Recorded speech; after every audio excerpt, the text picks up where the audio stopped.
Dylan Hat says, how much oil do you recommend running in a 525?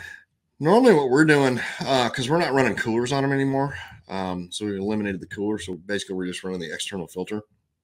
And on average, it's like 8.5 to 9 quarts total with like a 1 quart filter. Okay. What I'll recommend doing, I mean, if you can, just to check it, is you take the sight plug out of the kick out on the passenger side and take that sight plug out, and then you want to be just below that level with the engine running it up to operating temperature.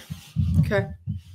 So that's a really good tip. That's something we haven't really talked about a lot on the show. Yeah. And, I think there's a lot of opportunities for getting some of that information. What I tell everybody is like pour 8 quarts in the thing, start it up, and then if you need to add oil till you get to that level.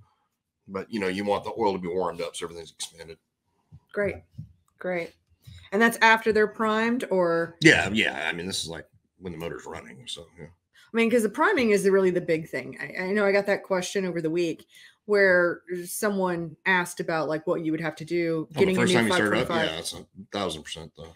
And well, I think he was asking me about a priming system, some like Jackson priming or something. I was like, I don't know. I mean, there's a lot of LS priming systems out there. So okay.